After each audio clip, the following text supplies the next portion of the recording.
Quero convidar você, em primeiro lugar, a abrir seu coração a Deus, mas também abrir a sua Bíblia no Evangelho de Mateus, no capítulo 3, e nós vamos ler os versos 16 e 17. Evangelho de Mateus, capítulo 3, 16 e 17.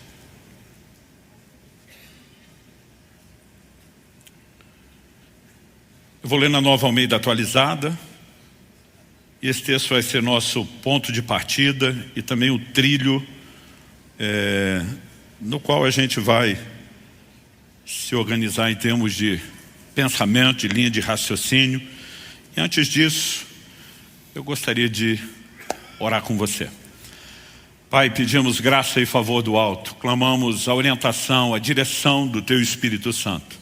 Te pedimos, ó Deus, não nos deixe entregues meramente a uma rotina de reflexão e nem apenas ao poder de análise meramente humano, natural, que essas reflexões podem produzir. Nós queremos ir além desses benefícios. Nós oramos pela boa mão do Senhor nos tocando, pelo Espírito da verdade nos conduzindo. Nós oramos por mais do que clareza de ação. Nós oramos por uma fé que seja inspirada.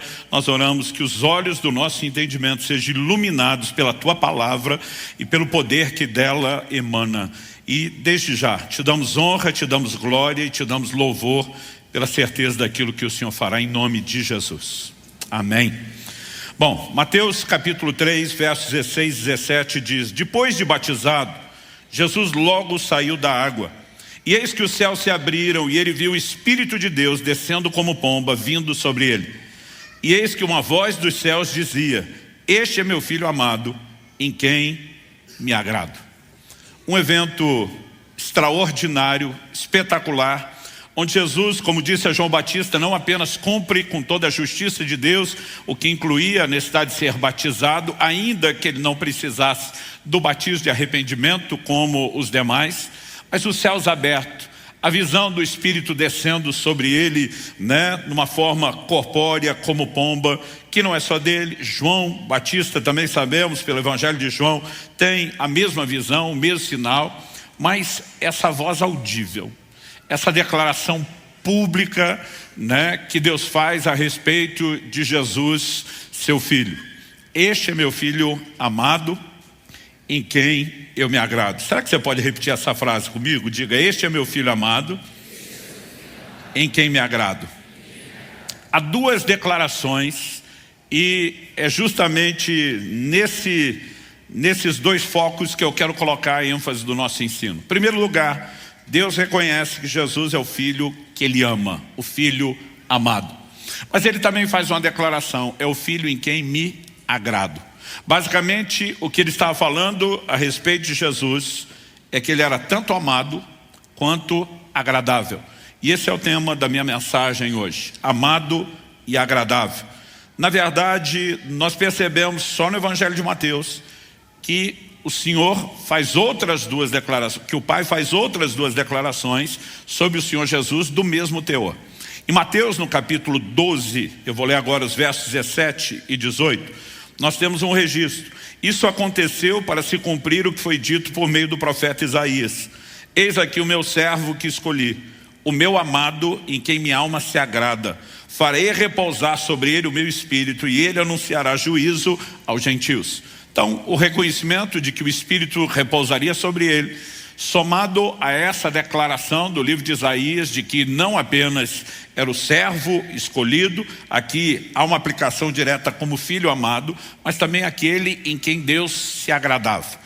Na primeira passagem que lemos, Mateus 3, nós temos uma declaração personalizada de Deus.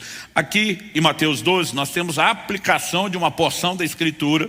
E evidentemente o Espírito Santo, guiando o evangelista Mateus, está dizendo: em Cristo nós temos o cumprimento dessa palavra. Mas há um terceiro momento que acontece quando Jesus está orando no monte, que nós apelidamos de o monte da transfiguração.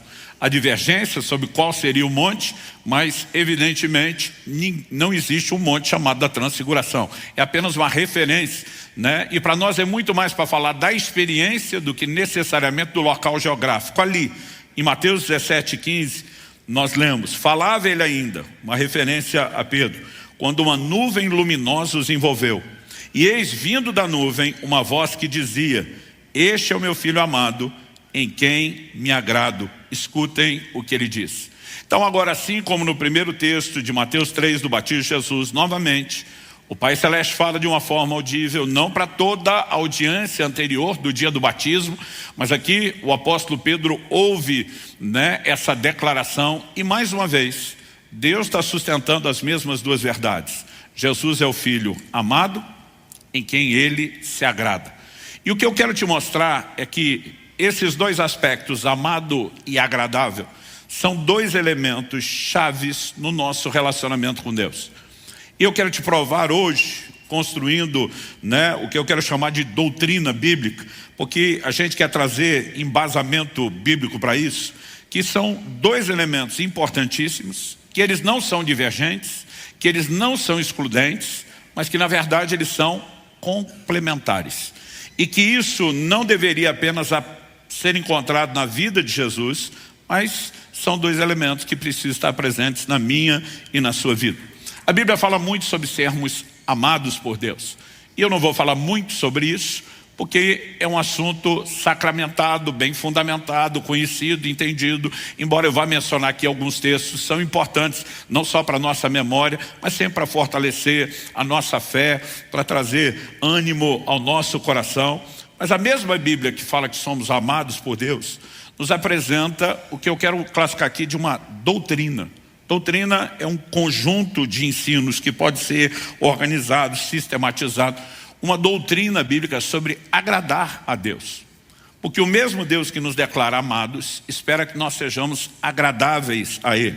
Então, Paulo em 1 Tessalonicenses, no capítulo 4 e no verso 1, ele diz: finalmente, irmãos, pedimos a vocês e os exortamos no Senhor Jesus que, assim como aprenderam de nós, ou seja, Paulo já tinha pregado e ensinado essas coisas quando esteve com esses irmãos de Tessalônica. Assim como aprenderam de nós a maneira como devem viver e agradar a Deus, e efetivamente o estão fazendo, vocês continuem progredindo cada vez mais.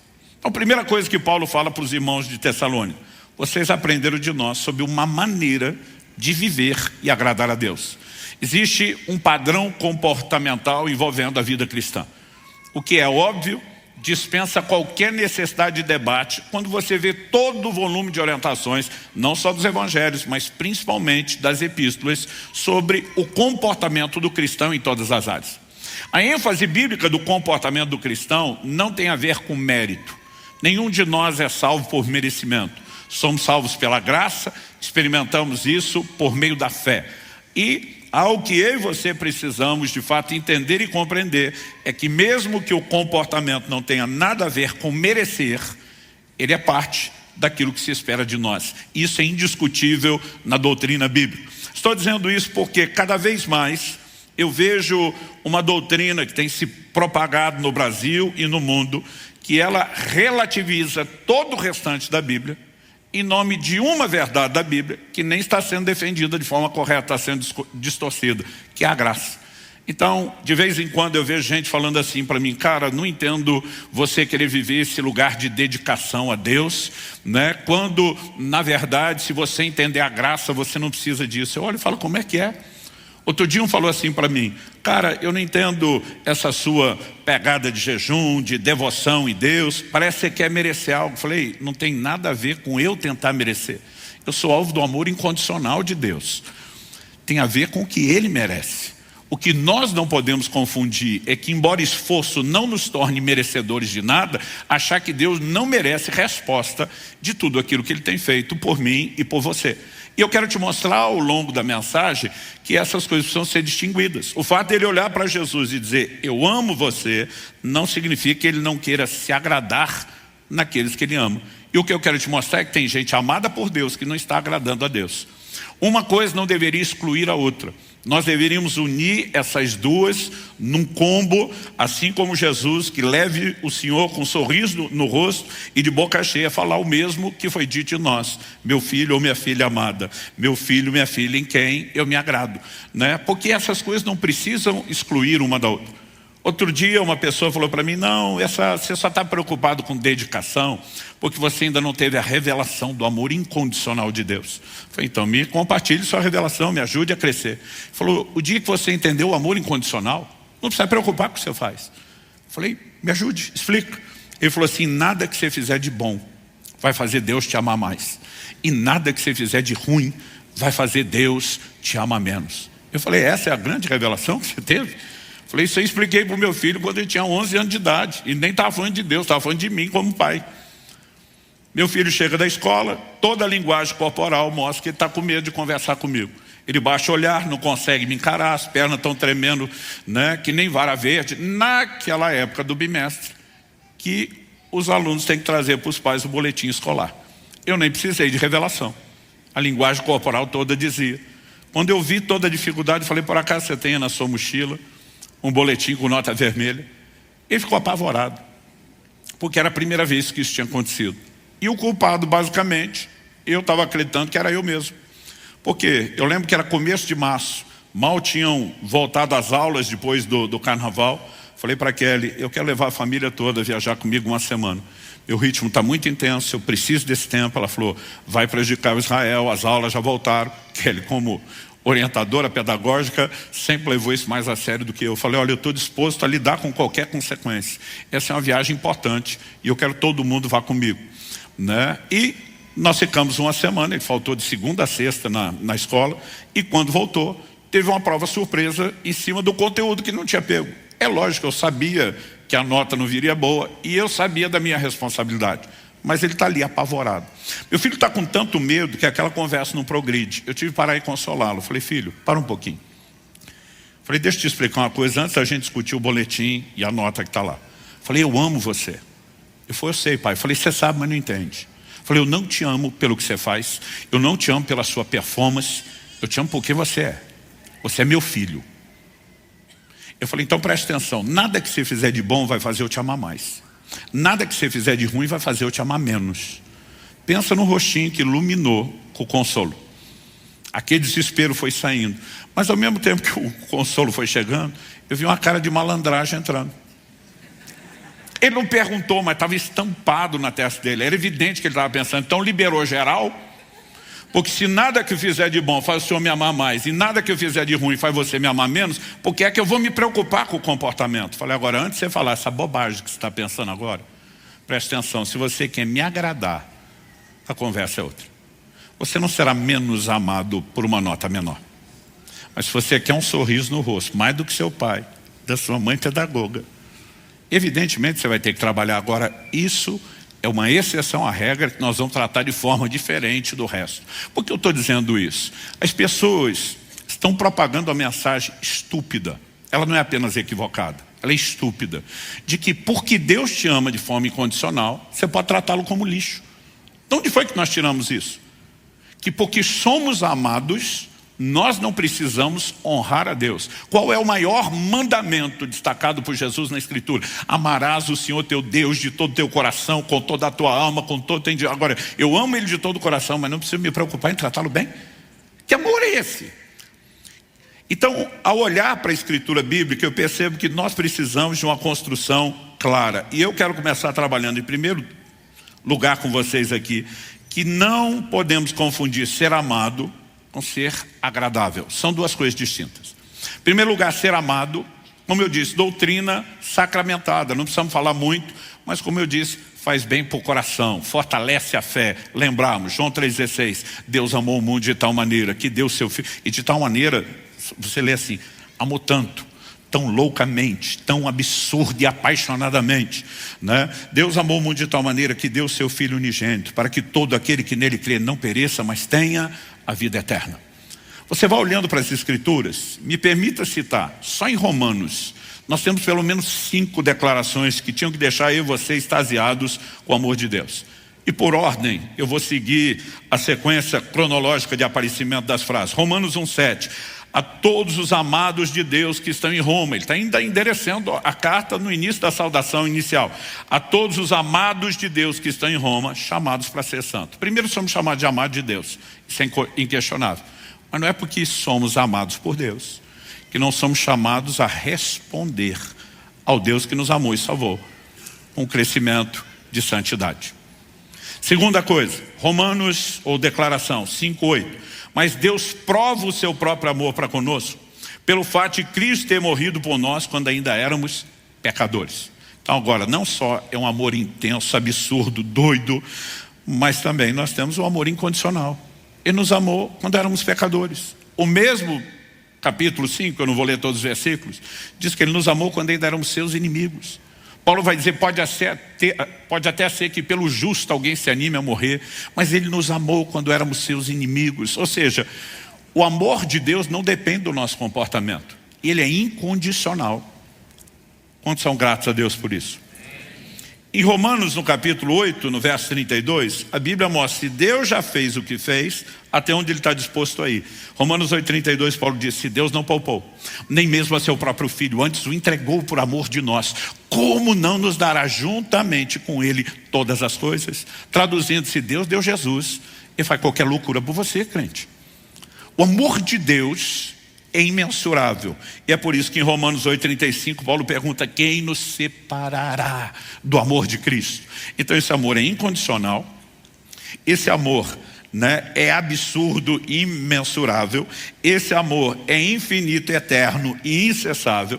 E depois de fazer a pergunta, quem nos separará do amor de Cristo, no verso 35, do 37 ao 39 de Romanos 8, Paulo diz, em todas essas coisas, porém, somos mais que vencedores por meio daquele que nos amou.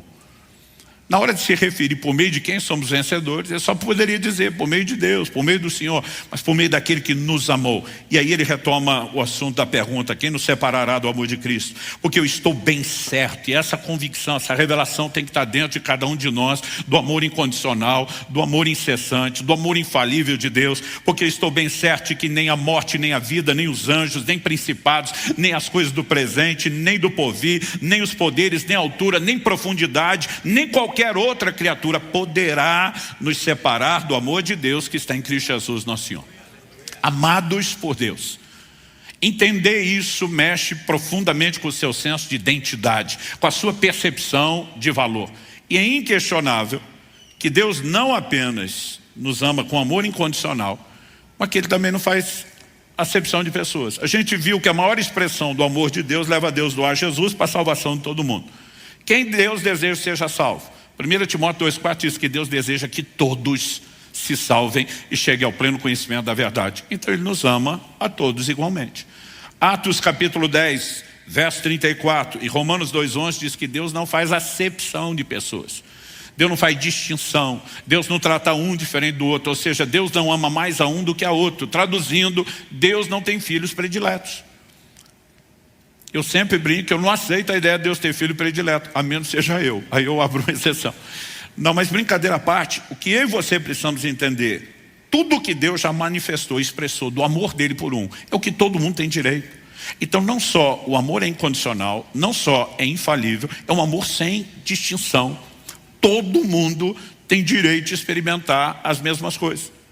Agora, a pergunta é, embora todos sejam igualmente, infalivelmente e incondicionalmente amados por Deus, todo mundo está agradando a Deus? E a resposta dada pela própria Escritura é não. Romanos capítulo 8, verso 8 diz que os que estão na carne não podem agradar a Deus. Não só não agrada, mas não podem agradar a Deus. A mesma Bíblia diz em Hebreus no capítulo 11, no verso 6, sem fé é impossível agradar a Deus. E ele não está falando apenas de ausência total de fé do incrédulo que nunca se converteu. É todo um discurso e um ensino para que os crentes se movam em fé. Mas quando você chega em Efésios 4:30, evidentemente agora ninguém pode dar desculpa de que não, essa coisa de estar na carne não agrada a Deus, sem fé, é tudo incrédulo. Paulo escreve em Efésios 4:30 e diz o seguinte, não entristeçam o Espírito Santo de Deus, no qual vocês foram selados para o dia da redenção. Quem foi selado com o Espírito Santo? Os salvos. Ele está dizendo, não entristeça. Agora, a ideia de entristecê-lo é compatível ou contradizente com o conceito de agradá-lo? Entristecer é o oposto de agradar. Mas essa pessoa que foi selada com o Espírito Santo de Deus, não é incondicionalmente amado por Deus? É. E ainda assim pode entristecê-lo. Porque ser amado é uma coisa, agradar é outra. E daqui a pouco nós vamos trabalhar melhor isso. Mas basicamente, tudo que a Bíblia fala sobre agradar diz respeito ao comportamento. E nós, daqui a pouco vamos deixar ainda mais claro, esse comportamento não é um esforço para ser amado. Nós já somos amados incondicionalmente. Mas se queremos agradar, toda a ênfase bíblica ela recai no comportamento. Pastor, todo e qualquer comportamento? Não. Apesar de não querer entrar em detalhe, eu preciso mencionar isso. Em 1 Coríntios 8:8, Paulo diz, não é a comida que nos torna agradáveis a Deus, pois nada perderemos se não comemos e nada ganharemos se comemos. Evidentemente, ele está discutindo elementos cerimoniais, rituais, de comidas que seriam pecaminosas ou não. E ele falou, olha, isso aqui não vai mudar absolutamente nada. Mas existem comportamentos que nos tornam agradáveis a Deus? Sim, há outros comportamentos que sim. Então me deixa te dar alguns exemplos, sem ser exaustivo. A forma como vivemos a vida familiar. Colossenses 3:20 diz, filhos, em tudo obedeçam a seus pais, pois fazer isso é agradável diante do Senhor. É lógico que é uma obrigação sua. E é lógico que não é negociável. É lógico que nenhum filho pode simplesmente escolher, não vou obedecer a Deus. É desobediência. Mas não se trata apenas de cumprir a obrigação. Quando você se sujeita aos mandamentos do Senhor, você está agradando a Deus, que estabeleceu esses princípios não para te cercear, não para roubar a sua alegria, mas principalmente para te proteger. E Ele está feliz não apenas porque você faz o que Ele quer, mas porque o que Ele quer é bom para você. Você entendeu que Ele é bom, o que Ele quer é bom para você, e você correspondeu com Ele. Isso é agradável diante de Deus. Há outros exemplos que nós podemos aplicar dentro da família. Paulo, escrevendo a Timóteo, diz que as viúvas que tinham filhos ou netos, esses tinham que aprender a recompensar os seus progenitores. Que a igreja só iria cuidar das viúvas que não tinham arrimo de família. Se tem familiar, a Bíblia diz que quem cuida é a família. E Paulo vai dizer, isso é aceitável diante de Deus. A palavra traduzida aceitável, em várias versões, aparece como agradável. Porque quando nos movemos dentro dos princípios divinos na vida familiar, nós vamos agradar a Deus. Mas pastor, só o relacionamento familiar, com aquela turma que a gente tem consanguinidade, que ama ou deveria amar? Não. A forma como você relaciona com todo o corpo de Cristo e a família da fé também entra nisso. Romanos 14, de 15 a 18, diz assim, se o seu irmão fica triste por causa do que você come, você já não anda segundo o amor. Não faça perecer por causa daquilo que você come, aquele por quem Cristo morreu. Até hoje tem gente que defende certas liberdades, não importa se isso vai atropelar a consciência do mais fraco. E Paulo está exortando isso. Ele diz, não seja, pois, difamado aquilo que vocês consideram bom, porque o reino de Deus não é comida nem bebida, mas justiça, paz e alegria no Espírito Santo. E aquele que desse modo serve a Cristo é agradável a Deus e aprovado pelas pessoas. De que modo serve a Cristo? Respeitando os seus irmãos, respeitando consciências, ainda que sejam mais imaturas, com elementos carnais, com falta de clareza doutrinária, mas escolhendo andar em amor, em vez de promover contenda ou escândalo. Ah, pastor, então é a forma como a gente relaciona com a família e com a família da fé? Não, a maneira como a gente relaciona com toda a sociedade, o que vai incluir, inclusive, os não cristãos. 1 de Pedro 2, 19 e 20 diz, porque isso é agradável a Deus, que alguém suporte tristezas, sofrendo injustamente por motivo de sua consciência para com Deus. Pois que glória há se pecando e sendo castigados por isso, vocês suportam com paciência. Se entretanto, quando praticam o bem, vocês são igualmente afligidos e o suportam com paciência, isso é agradável a Deus. Ele diz, você vai relacionar com pessoas, já pode ter conflito no âmbito familiar, de gente que se respeita e ama. Já pode ter conflito no âmbito da família da fé. Ele diz, o que esperar quando você está relacionando com gente que não caminha nos mesmos valores? E diz, mas mesmo que você apanhe sem merecer, mesmo que te persigam, que você, tendo feito bem, seja difamado, e diz, suporte com paciência. O próprio apóstolo Pedro, nós paramos aqui no verso 20, mas se você continuar lendo, ele evidentemente estabelece um padrão comportamental que é inspirado no quê? No próprio Senhor Jesus. Depois de falar o que ele falou no verso 19 e 20, no 21 ele diz, porque para isso mesmo vocês foram chamados, pois também Cristo sofreu no lugar de vocês, deixando exemplo para que vocês sigam os seus passos. Exemplo de sofrimento. Significa que eu e você temos que ir para a cruz morrer do jeito que ele morreu? Não. Aqui outro sofrimento. Qual? 22. Ele não cometeu pecado, nem foi encontrado engano em sua boca. Pois ele, quando insultado, não revidava com insultos. Quando maltratado, não fazia ameaças, mas se entregava àquele que julga retamente. Quando você olha para o padrão bíblico, existe uma forma de relacionar. Inclusive, quando você pode estar sendo injustamente acusado, que você diz: Senhor, o Senhor conhece meu coração, minha conduta. Eu me entrego a você que julga retamente. E eu não vou retribuir o mal com o mal. Eu escolho seguir o exemplo de Jesus. Manter a boquinha fechada, ser crente, manter um sorriso no seu rosto. O texto está dizendo que isso é agradável a Deus. Dá para entender isso? Então, quando você olha para a doutrina bíblica, nós não estamos falando de uma ou duas declarações na Bíblia forçadas. Quando falamos de agradar a Deus, é doutrina bíblica, é assunto que merece atenção. A forma como você se entrega ao serviço do Senhor. Em 2 Timóteo, no capítulo 2, no verso 4, o apóstolo Paulo diz: nenhum soldado em serviço se embaraça com os negócios dessa vida, porque o seu objetivo é agradar aquele que o recrutou. Então, a gente vai viver nesse mundo, não tem como sair desse mundo, não tem como evitar os negócios dessa vida, mas a gente diz: nossa vida não fica amarrada aqui a ponto de não poder servir a Deus. Por quê? Porque queremos agradá-lo. Toda essa questão de agradar é comportamental. Agora, dito isso, em segundo lugar, eu quero fazer uma pergunta. O que determina o nosso destino, os resultados que eu e você teremos, não é o amor incondicional de Deus. Nós precisamos entender que são as nossas escolhas e a maneira como interagimos ou não com o amor incondicional de Deus. Porque o amor incondicional de Deus nos oferece um destino, mas não o determina. Então vamos lá para João 3,16. Deus amou o mundo de tal maneira que deu o seu Filho unigênito. O que ele está oferecendo? Um destino para nós. Qual? Para que todo aquele que nele crê não pereça, tenha vida eterna. Ele está dizendo: porque amo vocês de forma incondicional, estou oferecendo salvação. Agora, todo mundo é amado incondicionalmente por Deus, sem distinção, porque deseja todos se salvem. Mas todo mundo vai ser salvo? Não. Porque as pessoas não são salvas apenas porque são incondicionalmente amados. O amor incondicional oferece o destino, mas não determina. O próprio texto, a fala de Jesus diz: para que todo aquele que nele crê não pereça. Se crê, se você interagir, você abraça o destino oferecido pelo amor incondicional. E se não crê, João 3,18 diz: não crê, está condenado. Porque não é o amor incondicional que determina, oferece, mas não determina o seu destino, nem os resultados. E aqui nós precisamos entender que é nesse elemento de interação que agradar a Deus entra. Ou seja, a decisão de agradá-lo e não o fato incontestável de ser amado é que determina o estilo de vida que você vai ter. Quais são os seus resultados? O apóstolo Paulo começa em 1 Coríntios 10, falando para uma igreja de gentios da nova aliança, fundamentado no tempo da graça. Não quero, irmãos, que ignoreis que os seus pais, aí vai falar desde os patriarcas, daquela geração que sai do Egito, e ele vai estabelecer que toda a forma de Deus lidar com eles é um paralelo para a forma como ele trata conosco.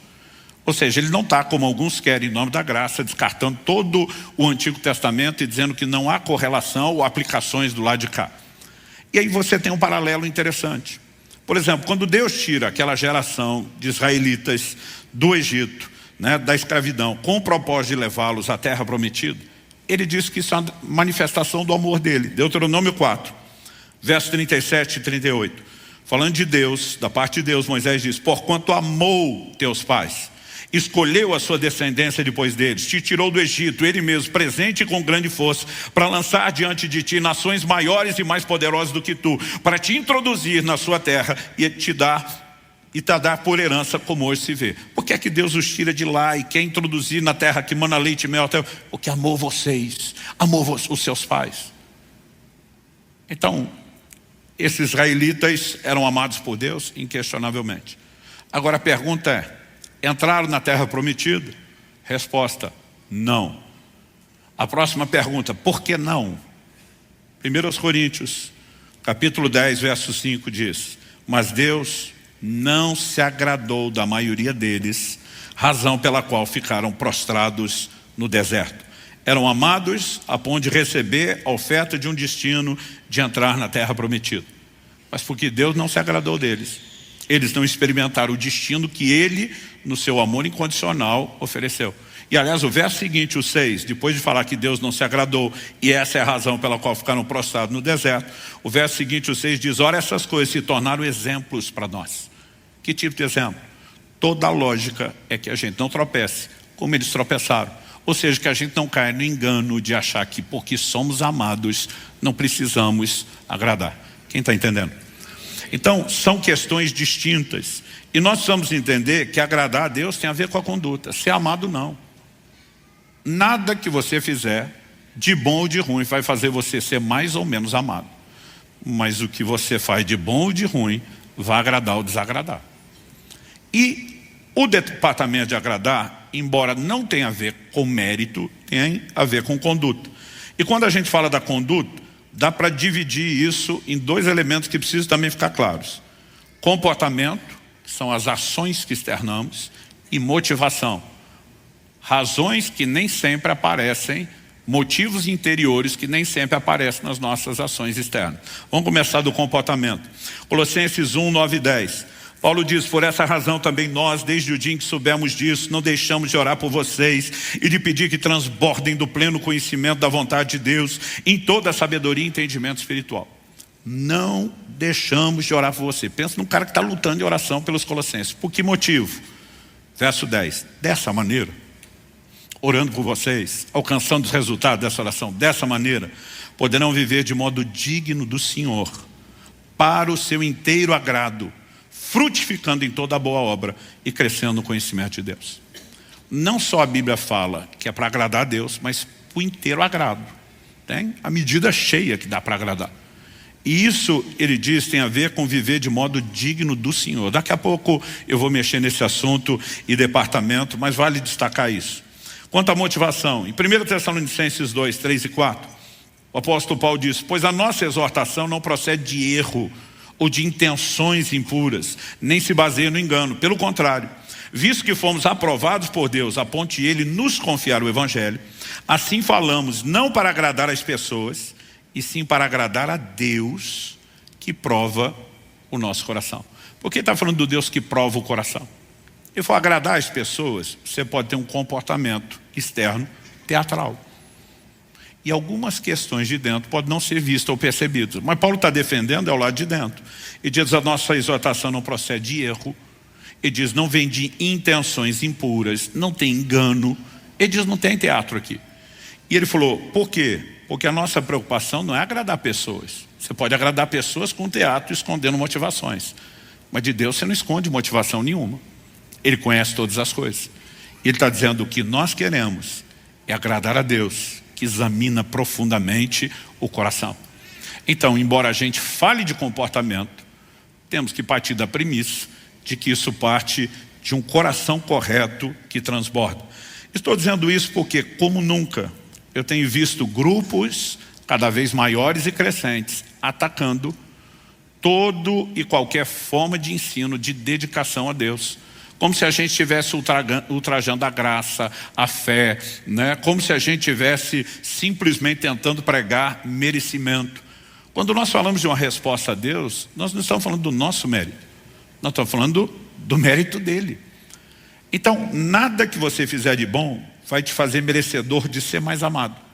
Agora a pergunta é, o Deus que te amou incondicionalmente não merece ser bem tratado por você? Então você pode cuspir na cara dele, tratá-lo como lixo só porque você é incondicionalmente amado? Isso, além de ser antibíblico, não faz o menor sentido de qualquer perspectiva, né, de relacionamento. Somos chamados para um relacionamento com Deus. Então só porque Ele nos ama de qualquer forma, nós simplesmente não temos que tratá-lo bem? Onde ficaria, dentro dessa perspectiva, aquilo que Jesus classifica de um maior mandamento, amá-lo, não só amá-lo, de todo o coração, com toda a nossa alma, com todo o nosso entendimento, com todas as forças. Não é para amar, mas não é para agradar. Eu simplesmente fico tentando perceber o que é esse malabarismo doutrinário onde entramos. A coisa deveria ser simples desde o início. A Bíblia é a nossa regra de fé, prática e conduta. Você pode dizer amém? Então, ela determina o que a gente crê. Agora, as pessoas estão escolhendo como elas querem acreditar e viver, e depois que elas fecham um acordo sobre isso, agora vamos tentar fazer a Bíblia dizer o que a gente acredita. E é evidente que esse monte de bobagem que vem sendo dito não se sustenta. O problema é que nós não queremos apenas pensar certo. Não queremos apenas nos colocar num lugar de dizer, não, aqui é um controle de qualidade doutrinária. O zelo pela doutrina é porque é ali que Deus externou o que Ele espera de nós. E nós queremos dar a Ele o que Ele espera de nós. Nós não queremos ser enganados. Mas que fique a advertência. O golpe está aí, cai quem quer. Isso não está na Bíblia, fique bem claro. Há lugar para esforço e dedicação na vida cristã. Quando falamos de ser amados, isso não fede, não cheira. Quando falamos de agradar a Deus, evidentemente. E como eu vou explicar daqui a pouco, não tem a ver com mérito. Mas antes de chegar lá, se há lugar para o esforço e dedicação, com certeza. Deus nunca falou contra a performance. A performance só é criticada quando ela substitui a essência, a paixão, a devoção, a verdadeira entrega. Então, o problema não era os hipócritas, os fariseus se comportarem com ares de santidade. Alguns estão fazendo parecer que se você quiser ser santo é que é religioso. O problema não era a santidade, era ostentar isso por fora como uma substituição da ausência da essência por dentro. Então, por exemplo, no livro do Apocalipse, o Senhor vai elogiar a performance da igreja de Éfeso, principalmente do anjo, o mensageiro da igreja. Conheço as tuas obras, o teu labor, a tua perseverança. Né? Ele diz, vocês suportaram provas por causa do meu nome, não desfaleceram. Puseste a prova, se dizem apóstolos, não são, os achaste mentirosos. Está falando de uma igreja produtiva, está falando de uma igreja resiliente, está falando de uma igreja que tem controle de qualidade. Ele não está atacando, ele está elogiando. Ele diz, mas tenho contra ti que abandonaste seu primeiro amor.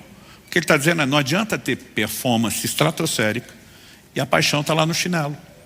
Porque se a performance é a consequência da paixão, ótimo. Mas se ela se tornar um substituto, aí você está vivendo de teatro e perdeu a essência. Mas daí a gente começar a atacar a performance como se ela sozinha sempre definisse religiosidade, é antibíblico. Eu quero rapidamente mostrar isso. Há lugar para esforço na vida cristã? Em Atos 24:16, Paulo mostra que ele se esforçava por uma consciência pura. Ele diz, por isso também me esforço por ter sempre uma consciência pura diante de Deus e dos homens.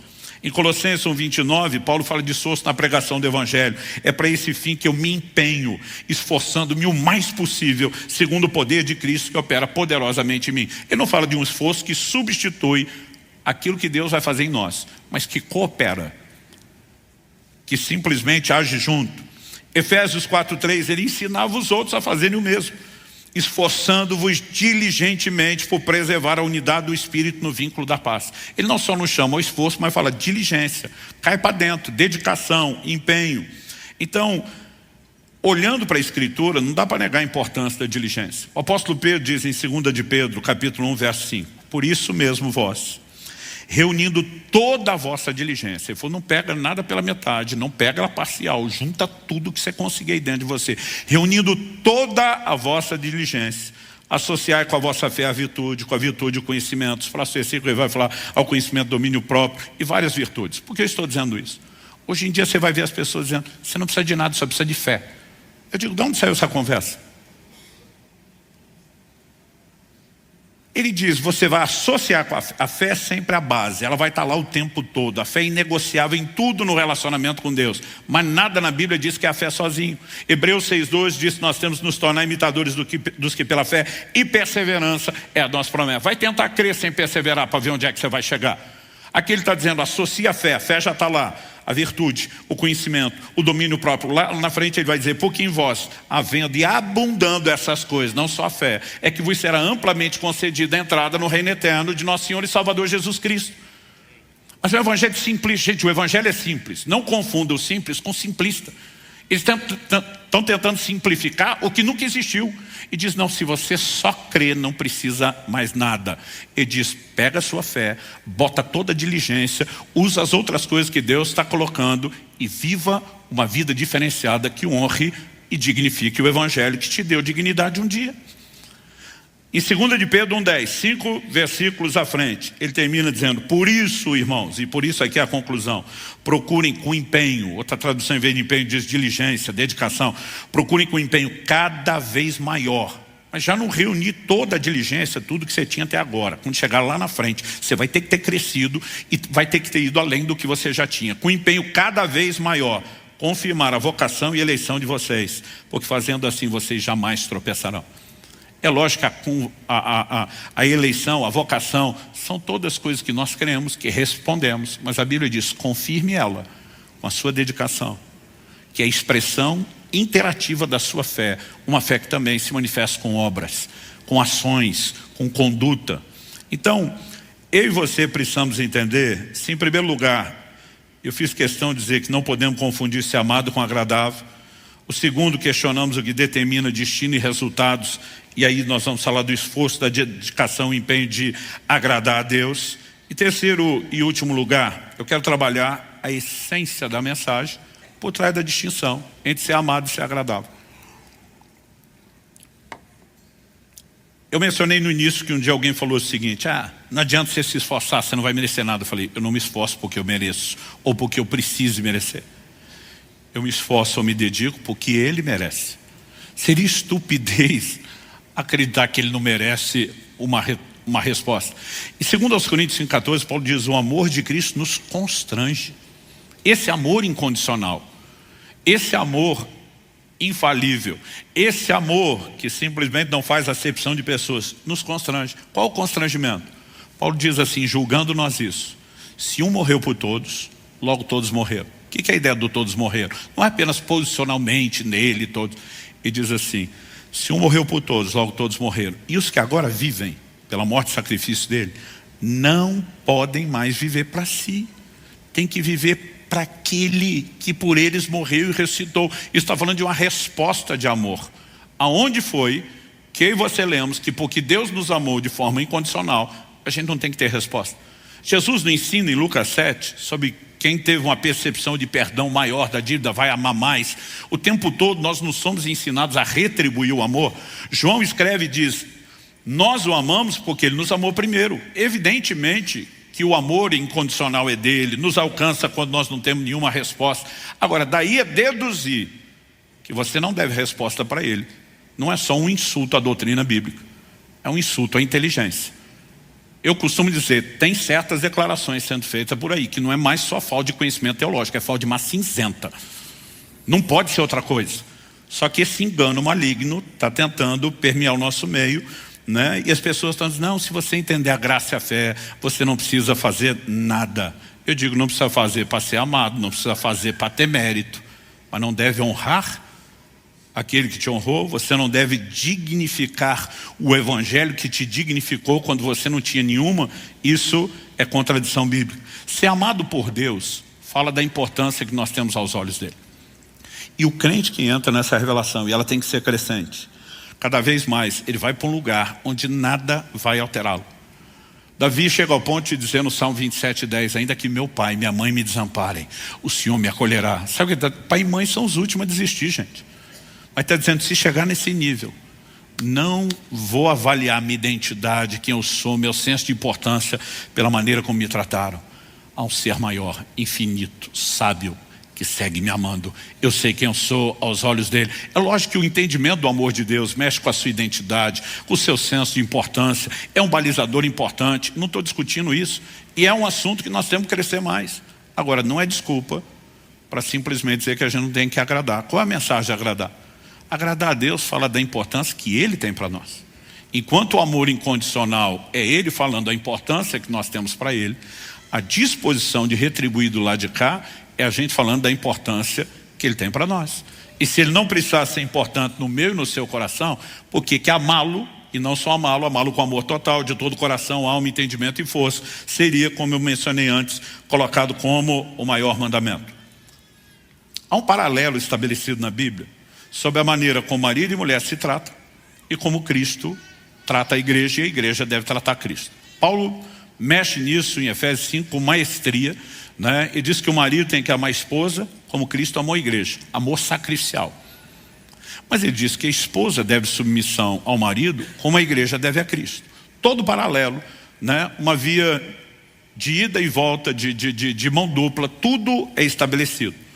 Agora preste atenção, Paulo E ele vai dizer, grande é esse mistério, quando ele fala da comparação de Cristo à igreja, marido e mulher no matrimônio.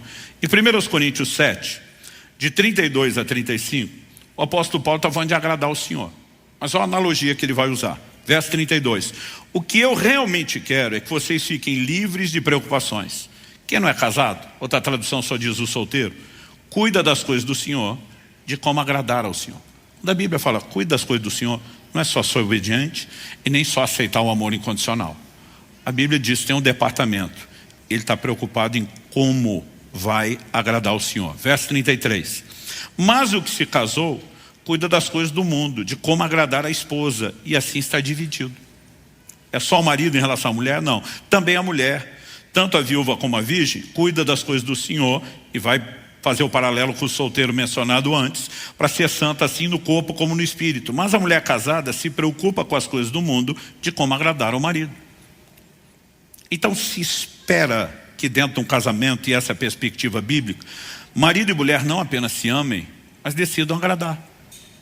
Agora eu fico tentando imaginar, com quase 29 anos de casado com Kelly, se eu só falasse para ela, olha, eu amo você, eu já provei isso, escolhendo você, cuidando de você, te oferecendo tudo melhor. Não espere que eu me preocupe a cada dia em colocar um sorriso no seu rosto.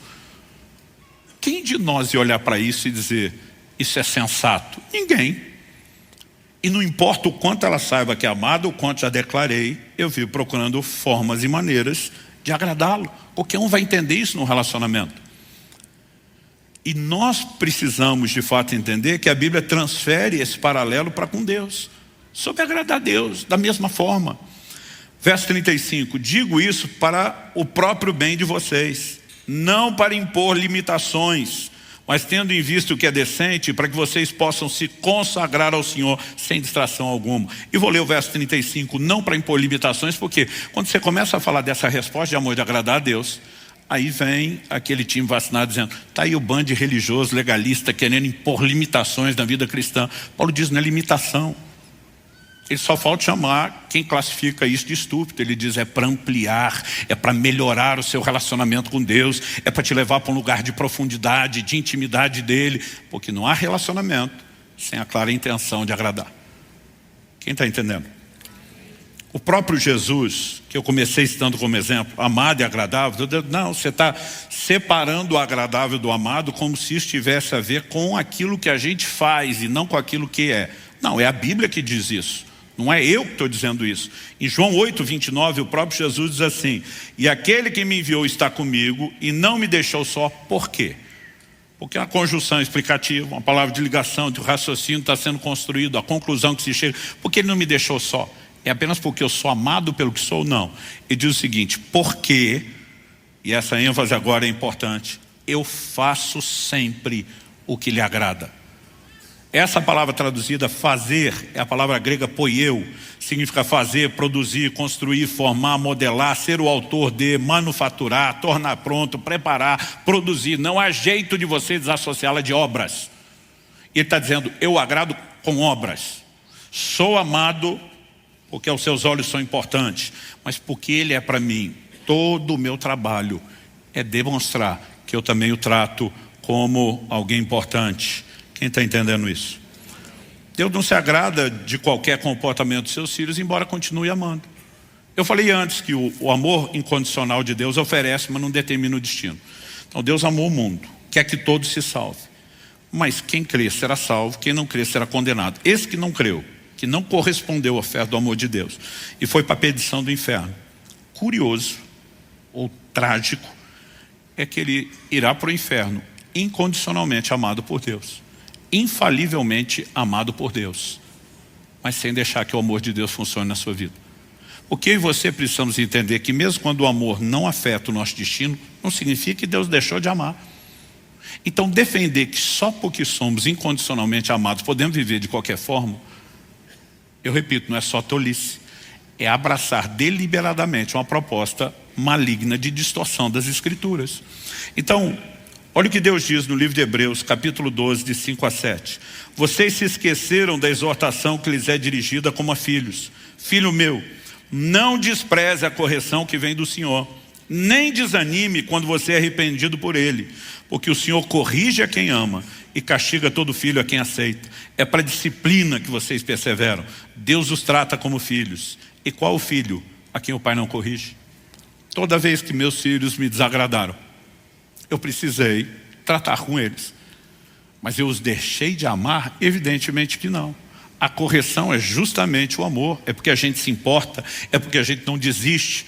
Então, nós precisamos entender que o departamento de agradar não tem nada a ver com de ser amado.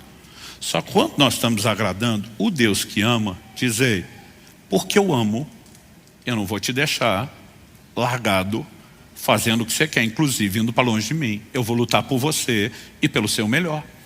Em Apocalipse 3, no verso 19, o próprio Jesus diz, eu repreendo e disciplino aqueles que amo. Portanto, seja zeloso e arrependa-se. Disciplino quem? Quem eu amo. Não deixou de amar, mas está disciplinando por quê? Se está feliz e está agradado porque, não importa o que você faça, quem você é agora, pelo sacrifício de Cristo, está tudo bem.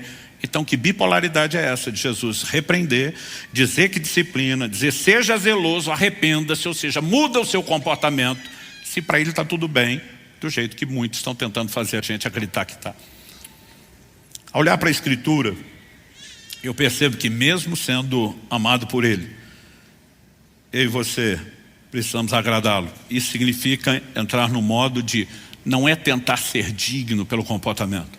Nós somos dignificados pelo sangue de Jesus, pela graça, a bondade, a misericórdia de Deus. Quantos são gratos a Deus por isso?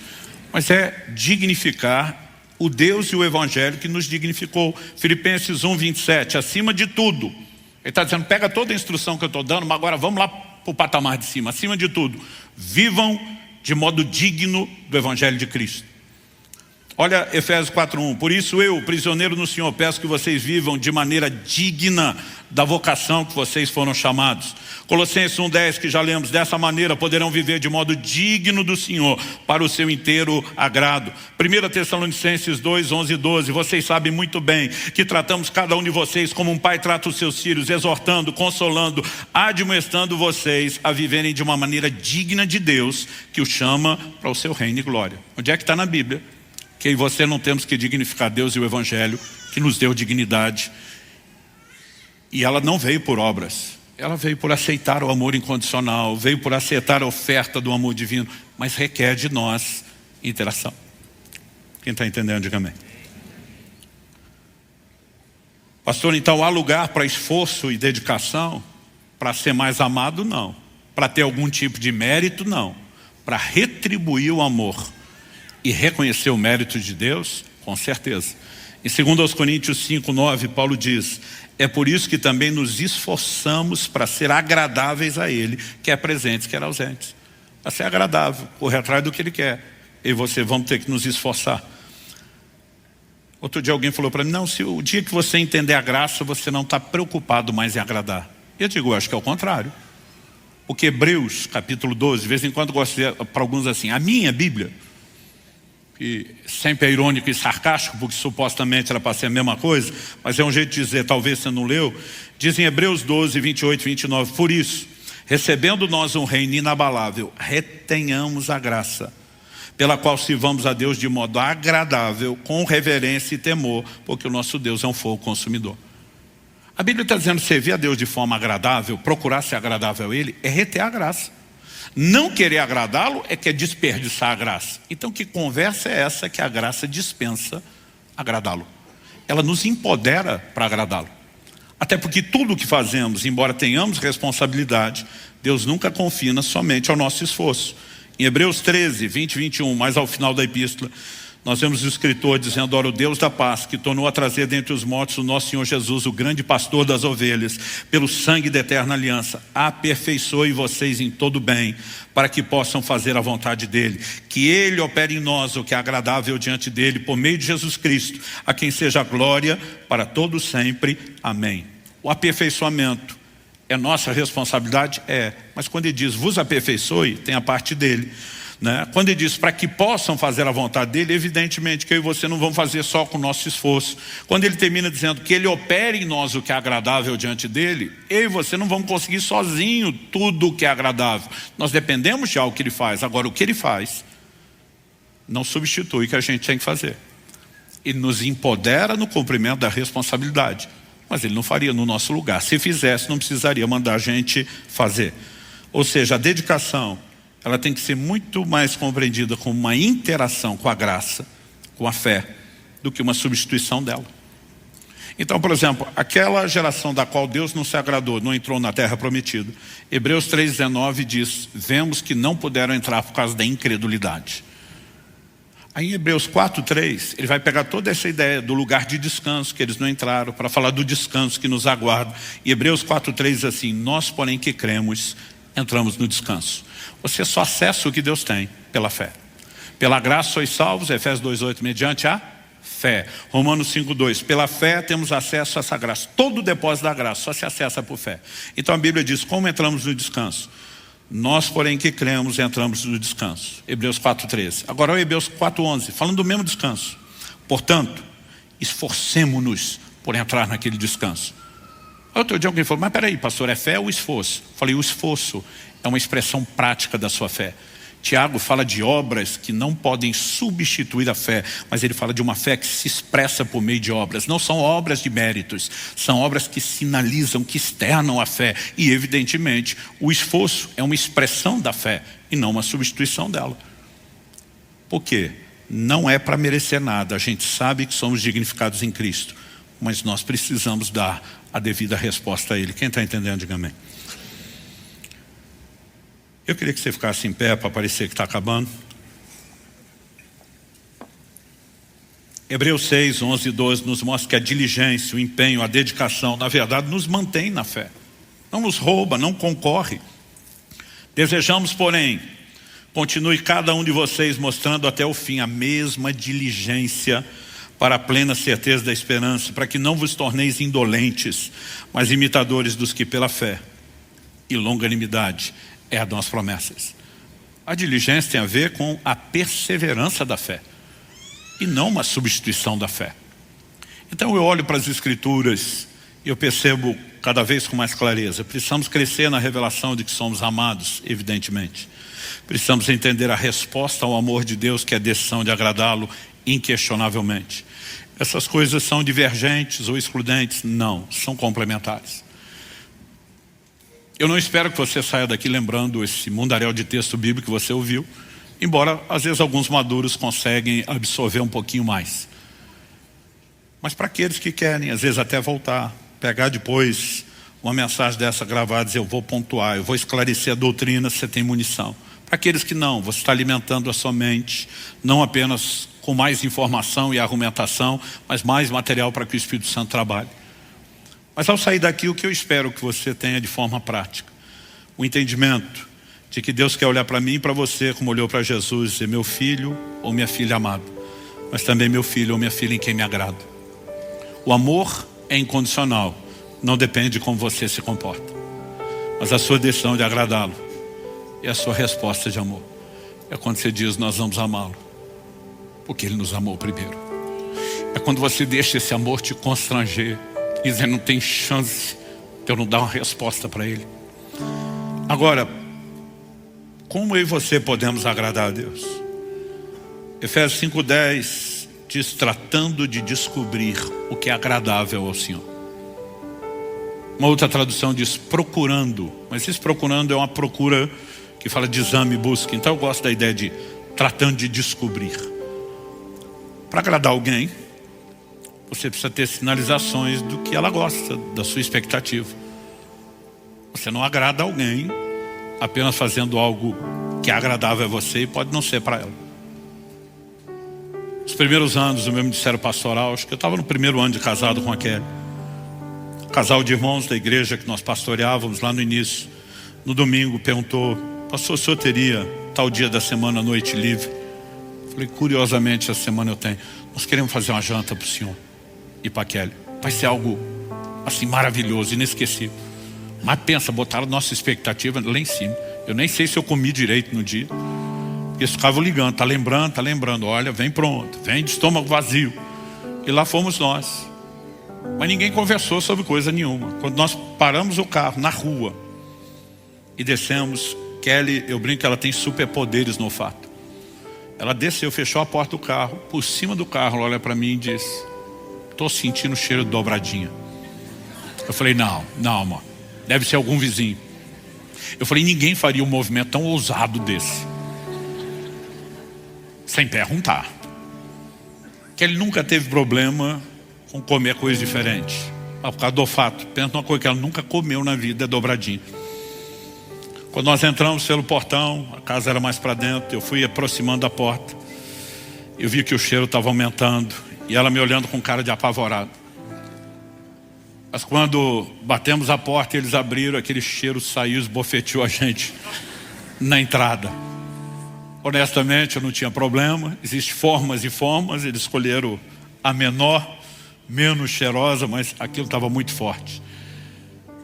E a gente na porta, eu falei, gente, correndo o risco de criar um problema sério em casa, porque minha mulher é muito discreta.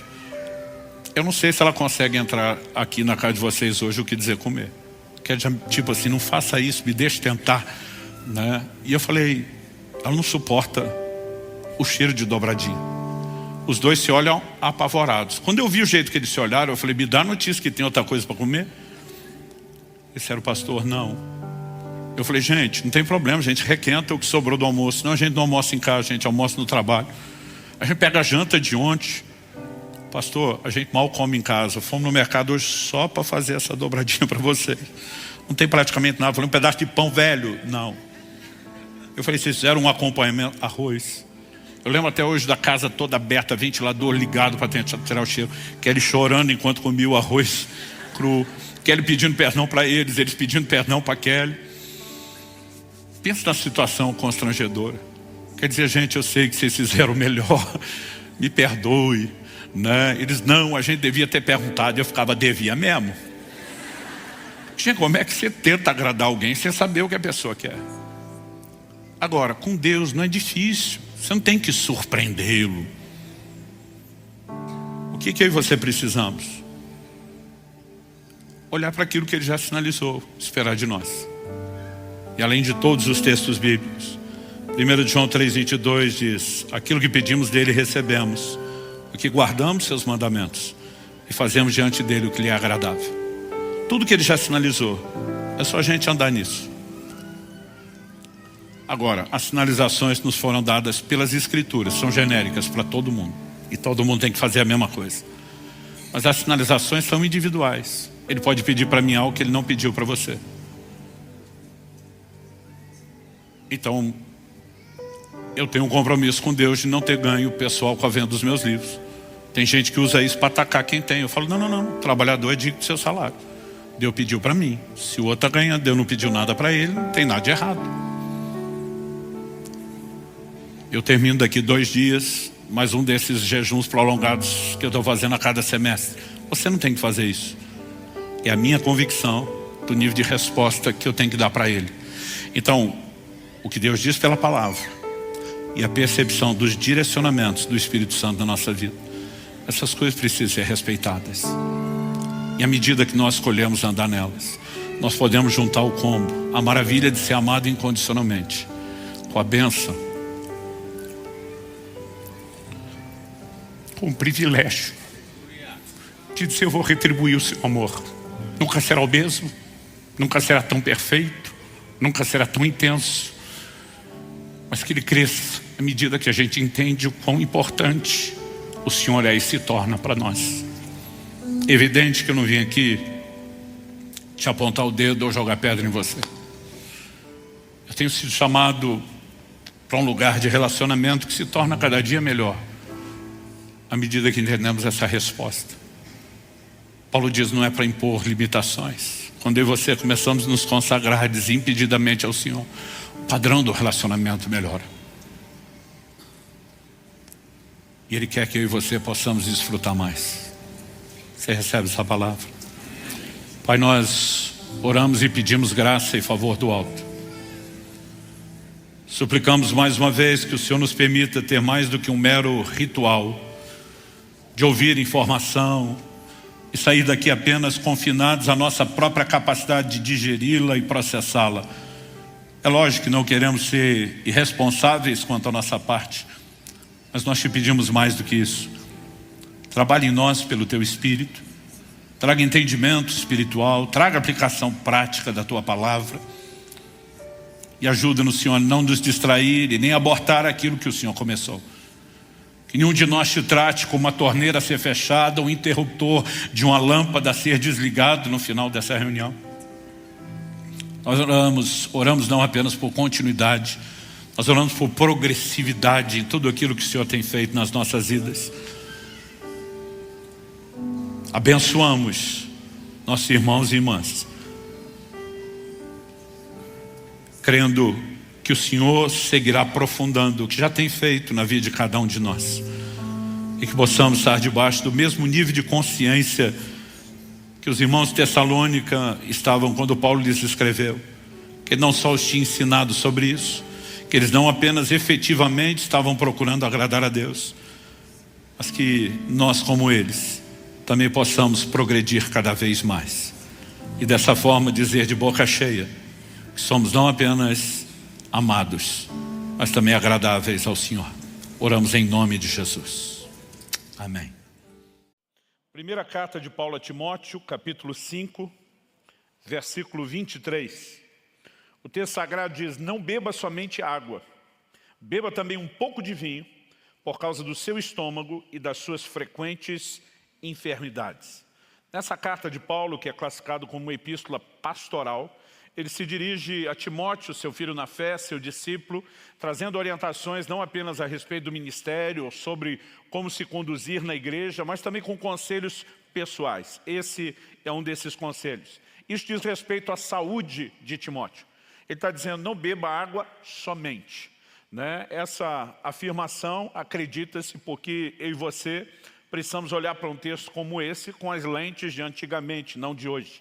A maioria de nós hoje tem acesso a uma água mineral, potável, de alta qualidade. Isso não era realidade em todos os lugares, especialmente onde Timóteo estava como missionário.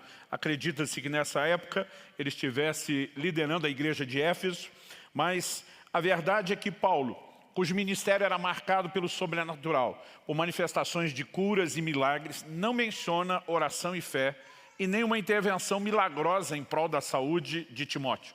Ele apenas dá um conselho, dizendo: você deveria incluir um elemento terapêutico natural criado por Deus, que é o vinho, para evitar não só a progressão, mas talvez até reduzir aí os problemas no estômago. E quando ele fala de frequentes enfermidades, acredita-se que esteja associado a isso. Eu quero ler um breve comentário do pastor Hernandes Dias Lopes, no seu comentário expositivo do Novo Testamento, sobre esse texto. Ele diz assim: o pai da medicina, Hipócrates, recomendava doses moderadas de vinho a pacientes para os quais a água sozinha faria mal ao estômago. Plutarco declara que o vinho é a mais útil das bebidas e o mais agradável dos remédios. Paulo é enfático em dizer que Timóteo, por motivos terapêuticos, deveria usar um pouco de vinho e não muito vinho. É claro que esse texto não pode nem deve ser usado para justificar o consumo de álcool. Paulo se refere a cuidados medicinais e não uma licença para beber. E ele termina dizendo: de acordo com William Barclay, Paulo simplesmente está dizendo que não há nenhuma virtude em um asceticismo que faz ao corpo mais mal do que bem. Com essa lente, eu quero que você imagine um Paulo que não está menosprezando o poder da oração, nem da fé, nem deixando de reconhecer que Deus intervém, traz cura e saúde, mas está dando um conselho prático, sem nenhuma espiritualização exagerada a respeito dessa questão da saúde. E eu quero tomar justamente esse conselho de Paulo como o trilho da minha conversa de hoje, que se consiste e resume em compartilhar com vocês aquilo que nos últimos anos Deus vem corrigindo e tratando na minha própria vida. E a minha intenção ao compartilhar o confronto e a correção de Deus na minha vida é na expectativa de que a carapuça lhe sirva de alguma forma e de alguma maneira, que a instrução bíblica possa te ajudar. Você que talvez está há menos tempo na igreja, que não está necessariamente desde o começo, não conheceu minha outra versão, que cheguei a ter com peso recorde de 153 quilos. E nessa época, apesar de estar com um peso como esse, estava ainda bem novo. né? Acredito que isso aconteceu quando eu estava mais ou menos com 35 anos de idade, estou com 48. E eu me lembro que na ocasião, eu recentemente tinha feito um check-up com um cardiologista, e quando os resultados ficaram prontos, eu fui na consulta novamente falar com ele. Eu lembro dele literalmente jogando o exame dentro do envelope, pela mesa, aquele envelope rodando, batendo no meu peito, e ele dizendo meio bravo: digamos que o senhor tem mais sorte do que juízo. Com peso desse, não era para os seus índices estarem todos tão bem, né, tão bons. Algum tempo depois, recebemos em casa, Kelly e eu, uma visita de uma amiga nossa, que já ministrou algumas vezes aqui na igreja, uma pastora lá da Itália, Rosela Infátio. E ela veio acompanhada de uma outra amiga, uma discípula que é médica. Ela, apesar de italiana, casada com um brasileiro, então falava bem o português. Eu lembro quando elas entraram em casa, ela deu aquele olhar de médico, aquele raio-x de alto a baixo, né? Ela deu uma olhada no meu tamanho, ela falou: pastor do céu, cada vez que eu lhe encontro, o senhor está maior, né? E desde 2003 eu já ia ministrar lá, já tinha ido algumas vezes na Itália, e ela, né, vindo ao Brasil, e ela disparou isso na hora. Ela falou: o senhor tem feito check-up? Eu falei: tenho. Ela disse: e aí? Eu falei: e aí que está tudo bem. Ela me olhou com a cara de não estou acreditando. Eu lembro que eu falei: Kelly, pega os exames. Ela falou: não precisa, o senhor está falando, não acredito. Eu falei: só não está com cara que está acreditando. Ela falou: eu vou ser honesta, é difícil acreditar que o senhor com esse peso esteja tudo bem, né? E ela me perguntou: o que o médico responsável pelo check-up te falou no final das contas? E eu falei para ela, eu falei: olha, ele me disse que eu estou com mais sorte do que juízo, né? Ela olhou para mim e falou: olha, me desculpe, mas eu vou discordar do seu médico. O senhor não está tendo sorte. Ela falou: o senhor só está ganhando tempo. E ela falou uma frase que eu nunca mais esqueci. Levou ainda mais de 1 ano para fazer efeito, mas eu nunca mais esqueci. Ela disse assim: o corpo é que nem cartão de crédito. Primeiro você gasta, depois vem a fatura. Ela falou: por enquanto o senhor só está gastando, a conta ainda não chegou. Mas essa fatura vai chegar logo e vai chegar alta. Quando ela falou isso dentro de mim, eu resmunguei: está amarrado em nome de Jesus. Era a época da espiritualização. Assim como quando o médico jogou o exame, eu dentro de mim estou rindo: some de Deus, né? E 1 ano e pouco depois dessa conversa, minha pressão subiu, disparou, e eu precisei entrar com remédios para controlá-la. 1 ano e pouco depois da pressão, o diabetes disparou, o açúcar, né, subiu demais. E aí foi quando eu levei o susto e eu vi que de fato a fatura estava chegando. Então eu resolvi gastar menos, né? E fiz algumas adequações no estilo de vida, principalmente na alimentação. Comecei a perder peso, né? E quando eu cheguei, eu me lembro dos 153 foi o máximo. Quando eu cheguei em 127 quilos, tudo se normalizou. O açúcar no sangue, a pressão, e aí eu me acomodei, né? Então não pode ser que eu tomei vergonha na cara, eu tomei meia vergonha. Emagreci só a metade que precisava, o suficiente para dizer: voltei a ter saúde. E levou um tempo até que Deus me desse um choque, um presta atenção final, para que eu realmente entendesse e começasse a praticar a questão do cuidado do corpo. Mas, por questão de mera provocação da sua curiosidade, vou deixar essa história final para o fim, né? Antes de chegar assim, ninguém vai embora antes de eu terminar. Tenho certeza que vocês vão ficar curiosos para ouvir. Antes de chegar lá, eu comecei aos poucos a perceber e descobrir algumas verdades na Escritura. E a primeira delas diz respeito a essa espiritualização exagerada que às vezes nós cometemos, né, e praticamos. Alguns vivem o outro excesso. É uma naturalização. Tudo parece ser normal, natural. As pessoas tiram o elemento sobrenatural. Estou falando de cristãos, não é nem de gente que ainda não conhece a Deus. Quase como se Deus só estabeleceu leis, a gente funciona diante delas e nunca haverá nenhum tipo de intervenção milagrosa ou sobrenatural. O outro extremo, onde eu naveguei um pouco mais, é quando às vezes a gente espiritualiza até o que não precisa. E nessa época, Deus começou a me fazer repensar algumas verdades. A primeira delas é que em Mateus 4,4, Jesus, replicando Satanás, que o tentou a transformar pedras em pães, ele diz: está escrito, nem só de pão viverá o homem, mas de toda a palavra que sai da boca de Deus. Ali, quando Jesus diz que o homem não vive só de pão, mas também da palavra de Deus, porque ele é um ser tanto natural quanto espiritual. Jesus diz a Nicodemos em João 3,6, o que é nascido da carne é carne, o que é nascido do espírito é espírito. Então nós somos tanto seres naturais, né, materiais, matéria, como somos seres espirituais. Agora, quando Jesus diz não é só pão, também é a palavra de Deus, ele também não está dizendo é só a palavra de Deus e não tem pão. Quando Deus criou o homem e o estabeleceu lá no Jardim do Éden, antes mesmo do pecado, o homem está em perfeita, plena comunhão com Deus, mas ainda assim o Senhor diz: você pode comer de todas as árvores do jardim, menos daquela.